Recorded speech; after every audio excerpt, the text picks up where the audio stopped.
డ్రైవర్లను నిలదీయాలి. ఇదే విషయంపై ఒకసారి మనం శ్రీదేవి గారి దగ్గరికి వెళ్దాం. శ్రీదేవి గారు ప్రస్తుతం ఏదైతే మన తాటి కుమార్ గారు చెప్తున్నారు, ఒక విషయం మనం గమనించినట్లయితే ఏ రాష్ట్రంలోనైతే దర్దాపుగా నెలసరి ఆదాయం 450 కోట్ల రూపాయలు ఉండేనో ఆ నెలసరి ఆదాయం ఆర్టీసీకి సంబంధించిన 270 కోట్లకు పడిపోయిందండి. 270 కోట్లు అంటే దీనంతా భారం ఉచితంగా మేము మహిళలకు బస్సు సర్వీస్ కల్పిస్తాం కాబట్టి ఈరోజు ఆదాయం పడిపోయింది. తద్వారా మేము దీనికి సంబంధించి సూపర్ లగ్జరీ ఏదో ఒకటి పెట్టి దీనికి సంబంధించిన మేము దాన్ని పూడ్చడానికి ప్రయత్నం చేస్తున్నామని చెప్తున్నారు. ఇంకొక విషయం ఏంటంటే ఆర్టీసీలో గతంలో ఉన్న ఉద్యోగస్తుల సంఖ్య మొత్తం తగ్గింది. దాదాపుగా 12,000 మంది ఉద్యోగస్తులు అందరూ తొలగింపబడ్డారు, లేకపోతే రిటైర్ అయ్యారు. వారి సంఖ్యను కూడా ఈరోజు వారిని నియామకాలు చేయకుండా కాలయాపన చేసుకుంటా ఆర్టీసీను ప్రైవేటీకరణ చేయే విధంగానే ఈ దశలోనే ఇవన్నీ ఉచితాలు ప్రవేశపెట్టి ఒక కుట్రపూరితంగానే ఒక్కొక్క అంచెలంచెలుగా ఆర్టీసీని ప్రైవేటీకరణ చేయడానికే ప్రయత్నం చేస్తున్నది ఒక ఆరోపణ ఉంది. దీని మీద మీరేమంటారండి శ్రీదేవి గారు?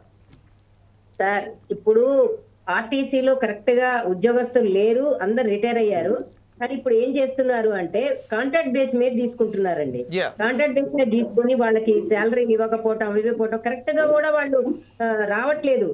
మన డ్రైవింగ్ కానీ కండక్టర్స్ కానీ వాళ్ళు డ్రైవర్లు కానీ ఏం చేస్తున్నారంటే కాంట్రాక్ట్ బేస్ మీద నెల అయినా 2 నెలలైనా 3 నెలలైనా వాళ్ళకి శాలరీలు ఇవ్వకుండా వాళ్ళని అట్లానే నడిపిస్తున్నారు.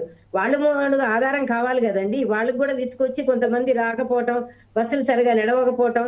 ఇప్పుడు మన పల్లె వెలుగు ఎప్పుడు వస్తుంది అని పోయి ఎంక్వైరీలో అడిగినా కూడా వాళ్ళు కూడా కసిరించుకుంటున్నారండి.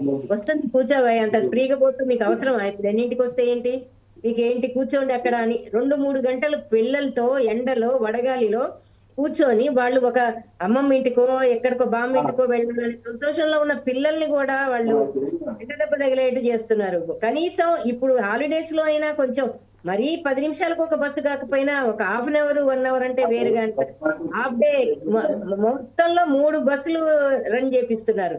దీనివల్ల వాళ్ళకి విసుకొస్తుంది, కూర్చున్న వాళ్ళకి విసుకొస్తుంది, కండక్టర్లు కూడా వెక్స్ అయిపోతున్నారండి డ్రైవర్లు. ఎందుకంటే వాళ్ళకి సరైన శాలరీ లేవు, కాంట్రాక్ట్ బేస్, ఇది పర్మనెంట్ అవుతుంది అని చెప్పి వాళ్ళని తీసుకుంటున్నారే గానీ కరెక్ట్ గా వాళ్ళకి ఇవ్వట్లేదు శాలరీలు. కరెక్ట్ పర్మనెంట్ ఉద్యోగస్తులైనా తీసుకోవాలి సార్. రిటైర్ అయిన ఏజీ పెంచారు. ఇప్పుడు ఏజ్ ఎందుకు సార్, మళ్ళీ కొత్త వాళ్ళని తీసుకోవాలని ఆ ఏజ్కి రిటైర్మెంట్ వయసుకి వర్క్ చేయాలన్నా పెద్ద వయసులో ఎండకి వాళ్ళకి ఇబ్బంది. కానీ ప్రభుత్వం త్వరగా వాళ్ళని ఫిల్ చేసి డ్రైవర్లని కండక్టర్లని తీసుకోవాలి సార్, లేకపోతే చాలా ఇబ్బంది. మళ్ళీ అక్కడ సమాధానం చెప్పడం కూడాను ఆర్టీసీ ఉద్యోగులైనా కూడా వాళ్ళు విచారణకి అని చెప్పి బోర్డు పెట్టుకొని కూర్చొని కూడా వాళ్ళు వెళ్ళి అడిగితే వాళ్ళకి కరెక్ట్ సమాధానం రావట్లేదు సార్. అది మన కొంచెం హైలో ఎక్స్ప్రెస్ ఎప్పుడు వస్తుంది, ఏసీ రాజధాని ఎప్పుడు వస్తుంది అడిగే వాళ్ళకి మాత్రం సమాధానం చెప్తున్నారు. కానీ లో క్లాస్ వాళ్ళకి మిడిల్ క్లాస్ వాళ్ళు ఎప్పుడు వస్తుంది అని తెలుసుకోవడానికి లేదా ఇంకొక బస్ కన్నా వెళ్దాము అనే ఉద్దేశంతో అడిగిన వాళ్ళకి సరైన సమాధానం దొరకట్లేదు. చాలా బాధాకరం సార్. రైట్, ఇదే విషయంపై ఒకసారి కల్పన గారి దగ్గరికి వెళ్దాం. కల్పన గారు